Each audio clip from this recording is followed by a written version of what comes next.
Do you know your story? You might say, well, of course I do. I'm living it. However, most people understand their lives as a series of unrelated calendar appointments. We'd be hard-pressed to identify our life's narrative plot, its major themes, or character transformations. Sometimes we feel more like a supporting cast than the main character in our own story. And that's why this fall at Salt House, we want to invite you to become a student of your story and discover what God is doing in and through the pages of your life.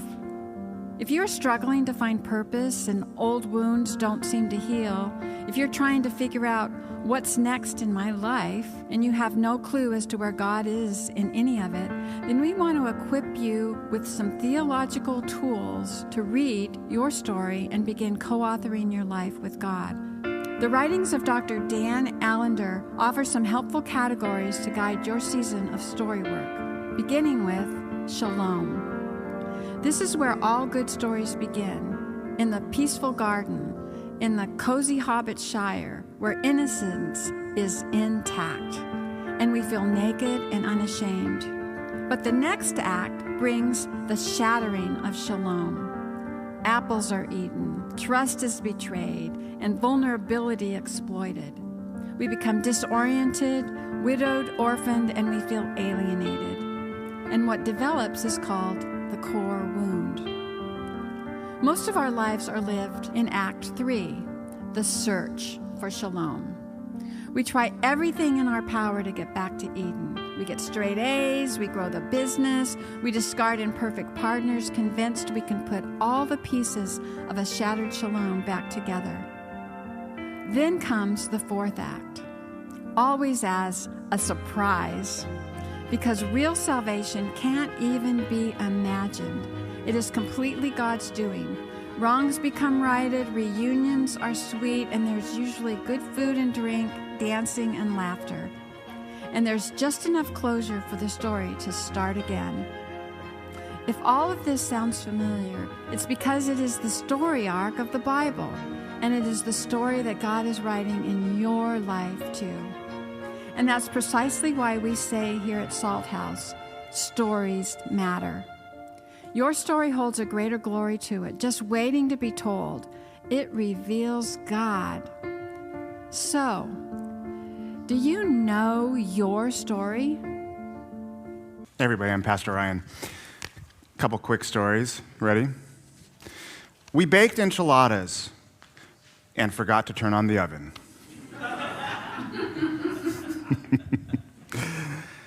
Here's another one. Came back from the mission field for a year. 4 years, 3 career changes later, never went back. Do you want to hear a good story today, friends? Well, we've got a good story for you today.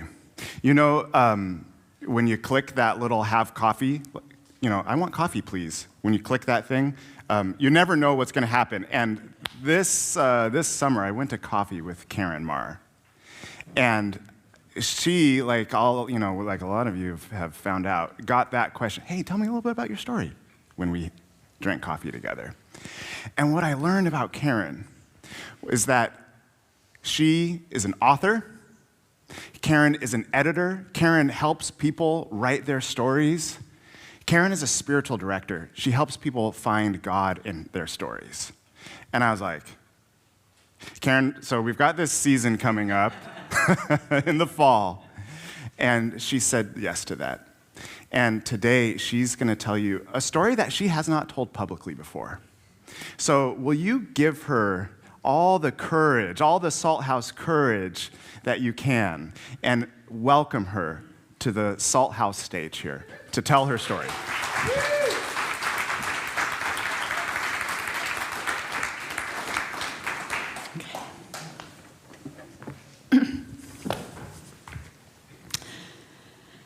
Last week, Zach told the story of Shalom.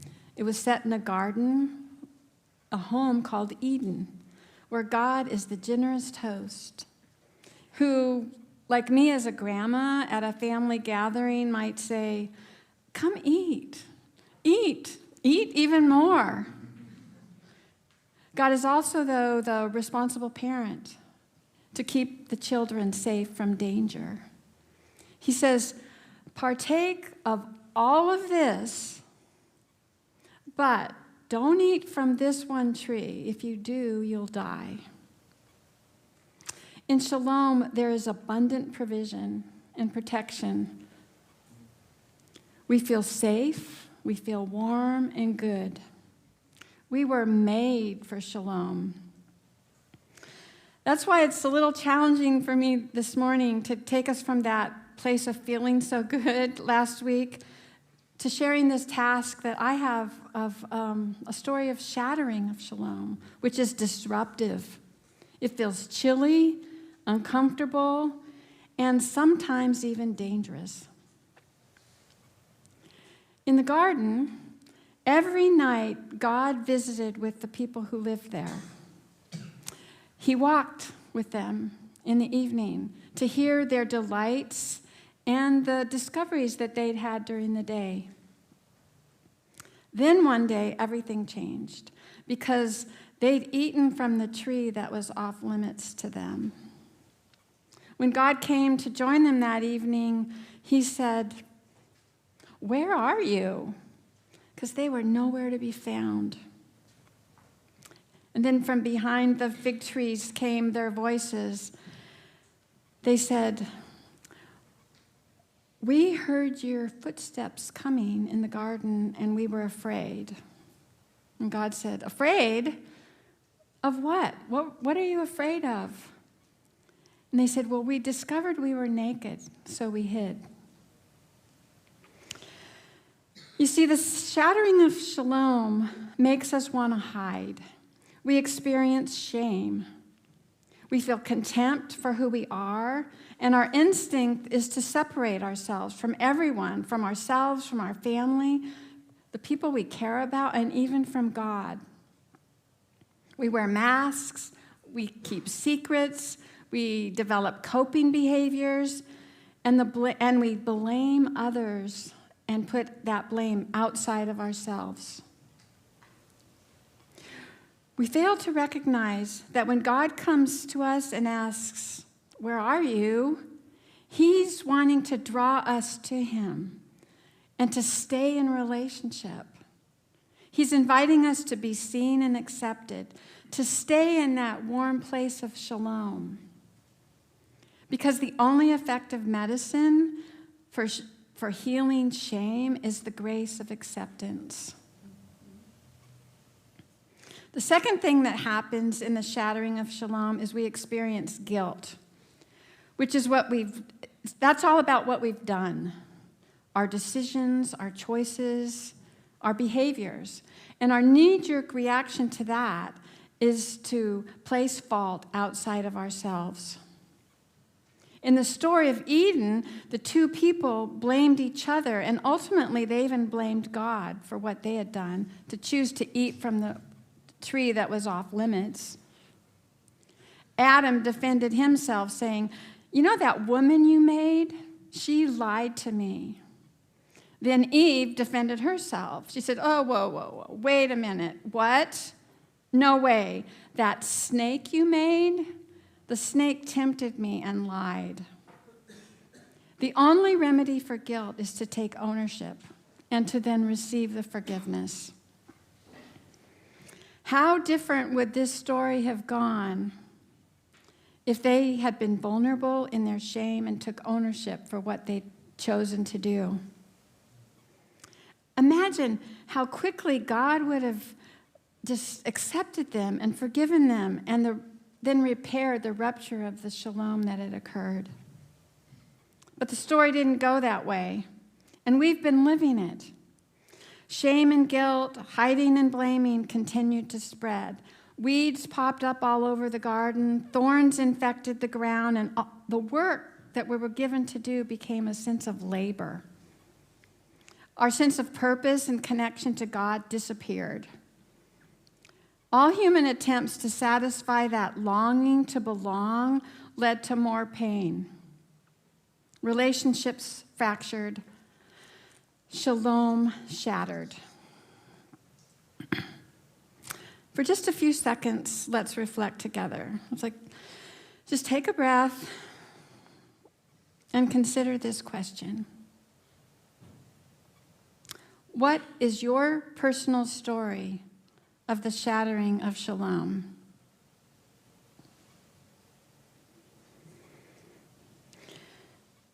My story involves a family secret and an unspoken rule I grew up with, honoring and still struggling to protect.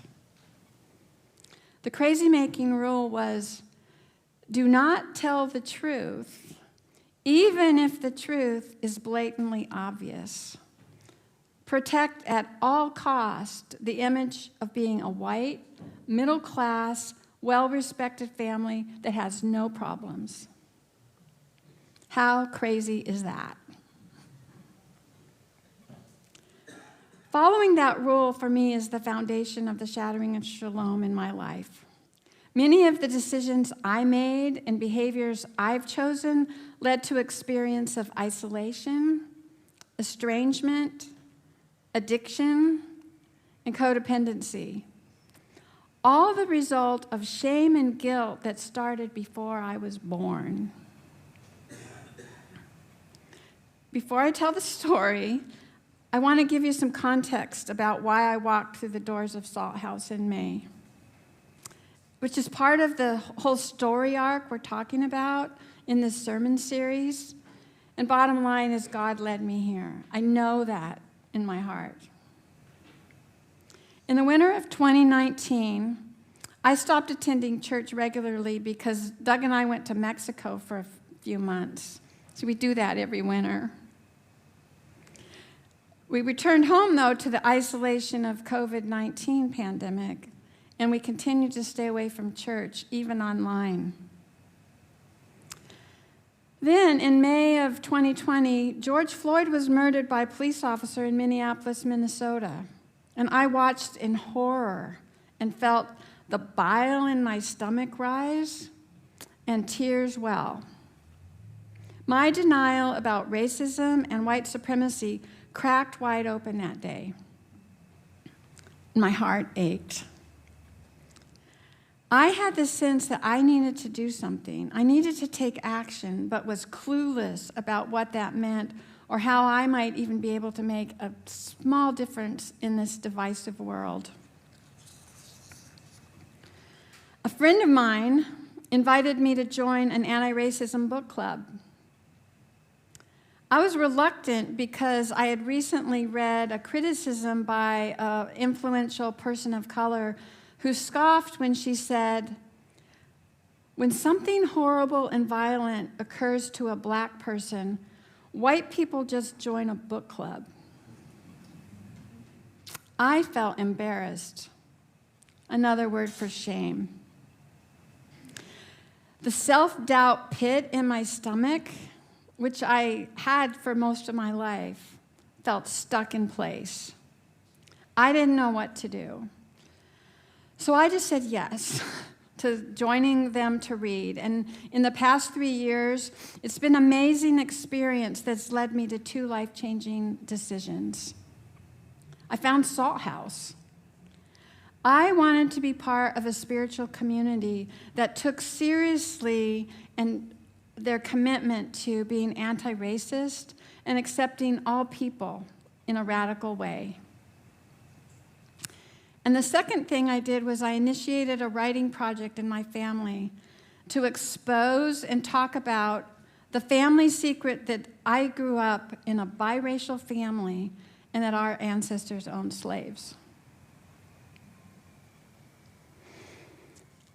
My brother Mark, who is 6 years older than me, is half black.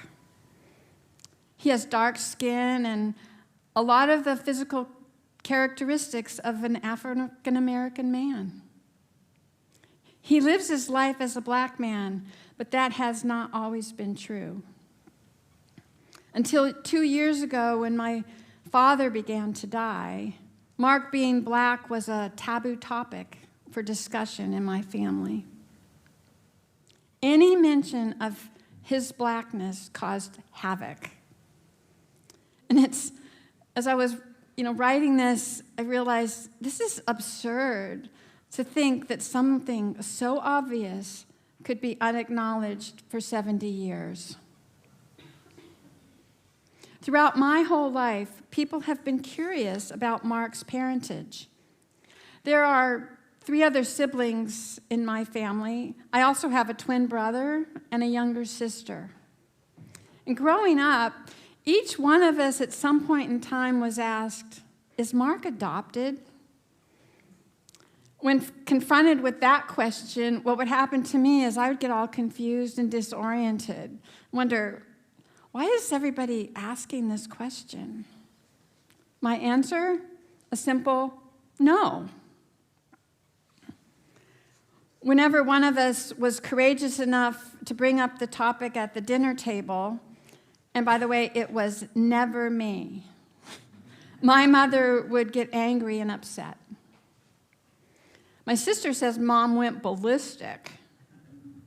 She'd cry out, why does everybody keep asking this question? People need to mind their own business. Then she'd disappear for the rest of the evening.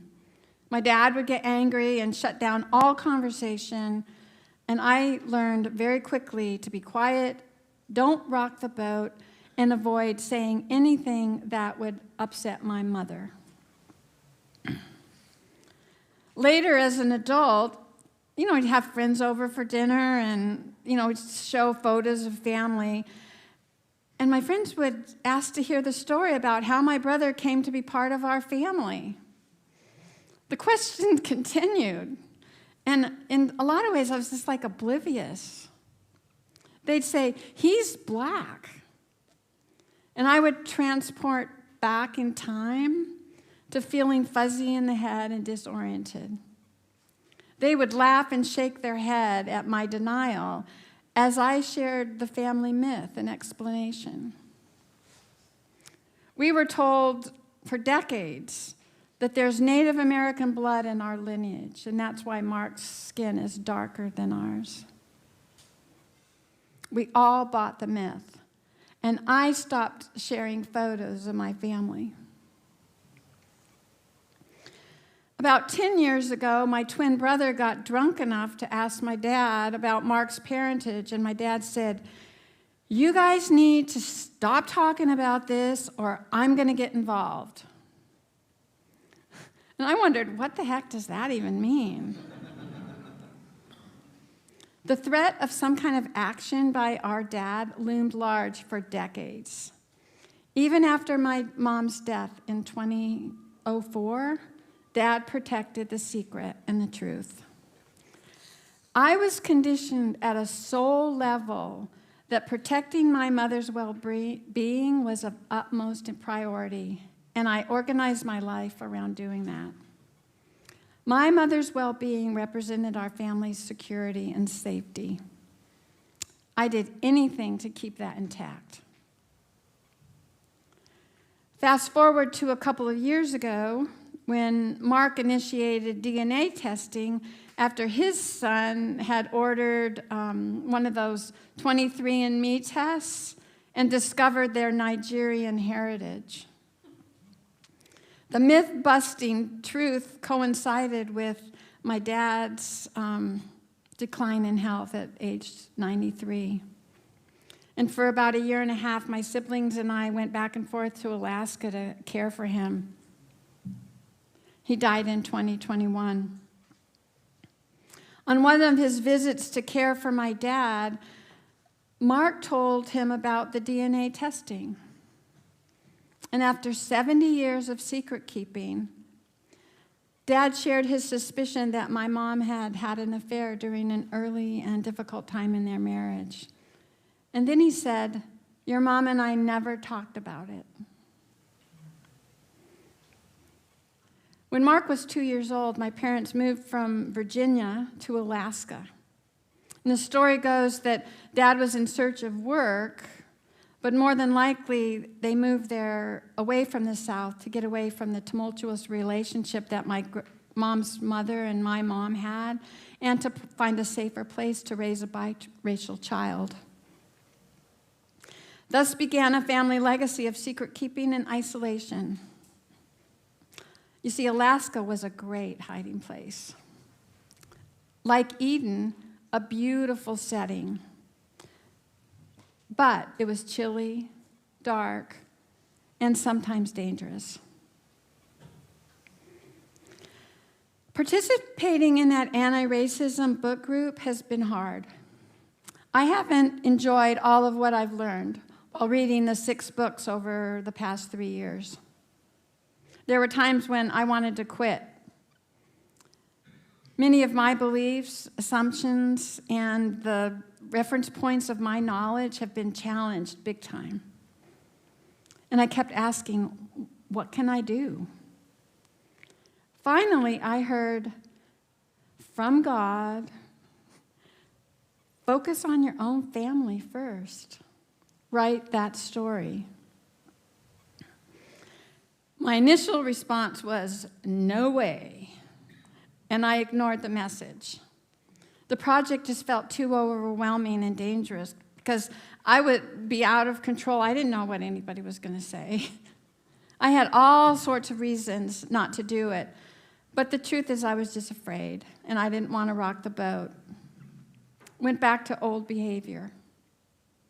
My conditioning to keep protecting my parents and their secret felt more comfortable than breaking the silence. After all, my siblings and I lived under the threat of family disruption and my dad's amorphous reprisal until my parents died. And as I thought about this, I realized a project like this is why we need supportive community, like Salt House. Because it's important to have that kind of support when we're in the process of regaining shalom. We need each other, especially when we feel consumed with shame and guilt. You see, we all have the same story. What differs between us are the characters, the circumstances, and the setting. My family has grown. We're now a multiracial family. My grandson is black, as is my great-granddaughter. Through marriages, there are nieces and nephews who are Filipino, Alaska Native, and Hispanic. And I share DNA with Virginia farmers who owned slaves. And I appreciate knowing that truth so I can make a different kind of decision about how I treat people. Today, my curiosity about my family members' life experiences and to truly know them overrides all my desire to keep the legacy of secret keeping going. A couple of months ago, I reached out to my brother Mark and asked him to work with me to write something to share about our family. I don't know what it's going to look like, an essay, a book, a letter. I don't know, that's not clear, but he said yes, and we've begun. He asked to know my purpose for this writing project. And initially, I said I just wanted to share the truth, that it's just important to share the truth.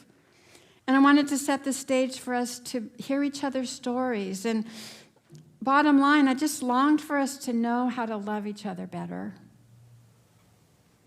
And then as I reflected, I got clearer. Denying my brother's identity as a black man and avoiding a conversation about our family's ancestry is racist.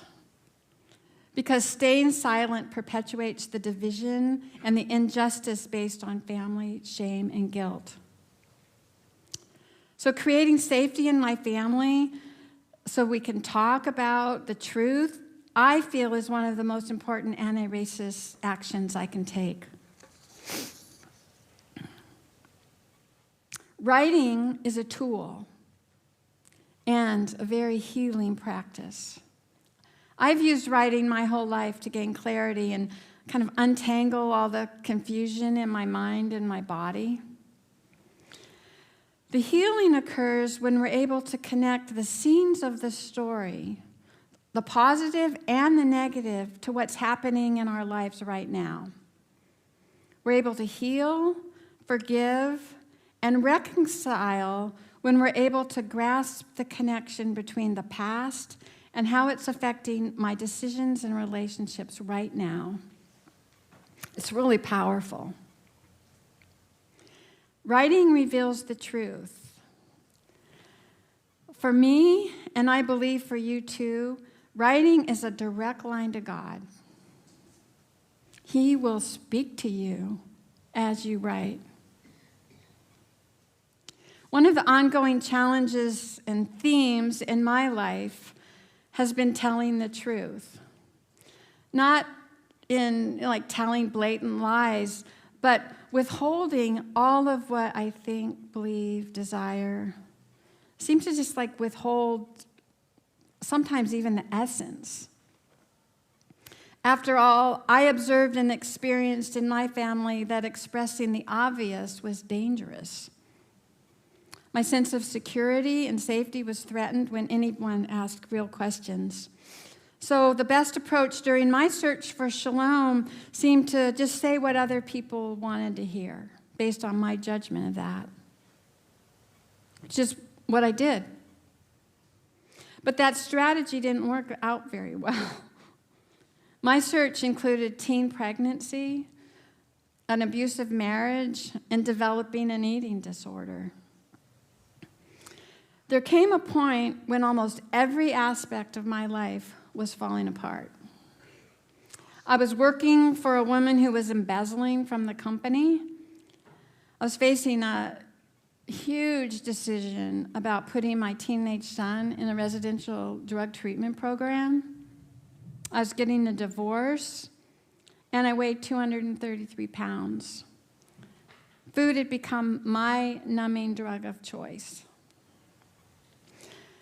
Using 12-step lingo, my life had become unmanageable.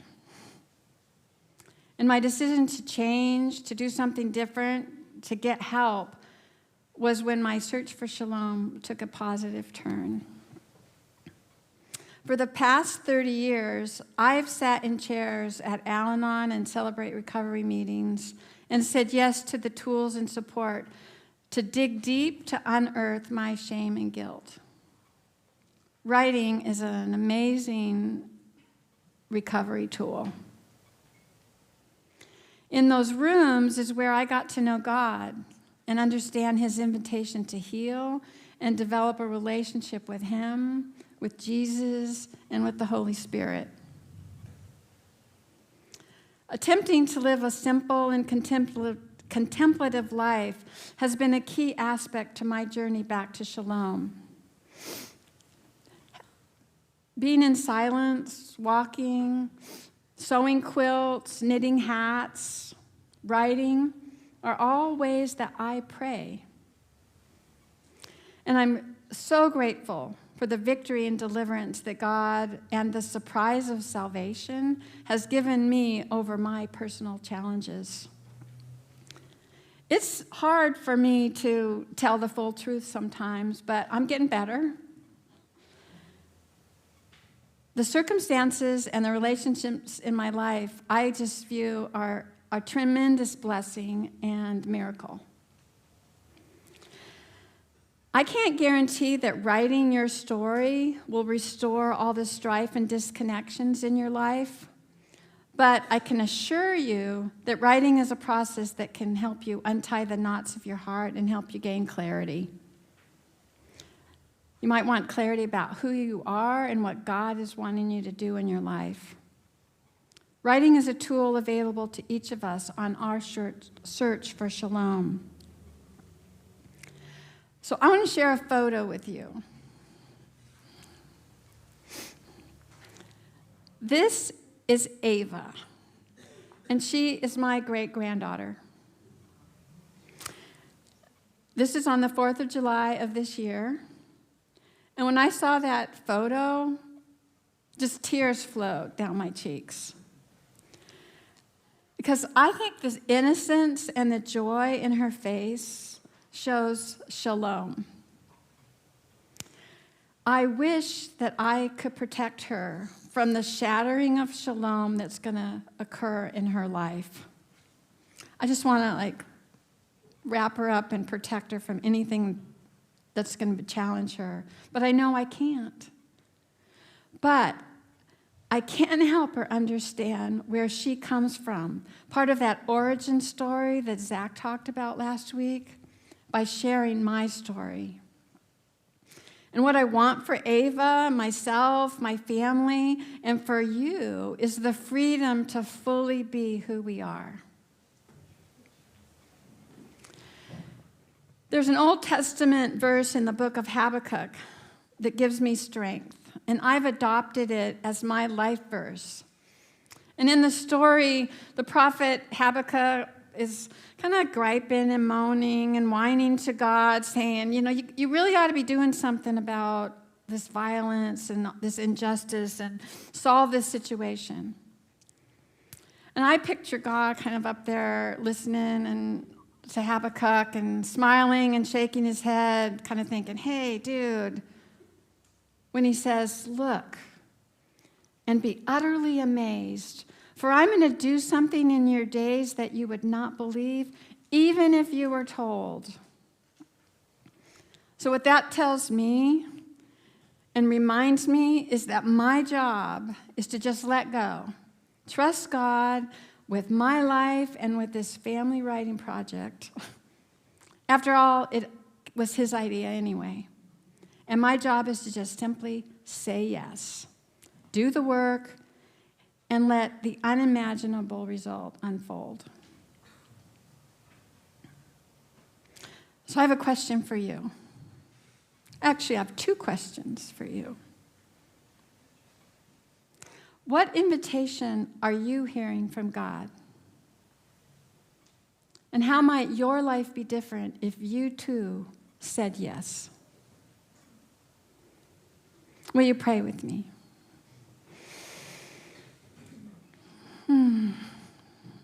God, thank you so much for this opportunity for us to be together, to hear this message. And I pray that people are touched in a way that they'll know more about their story. Just be with us as we answer these questions and continue to worship this morning. Just thank you for this community of Salt House and the safety it provides for us to explore what you desire in our lives and in our stories. Amen.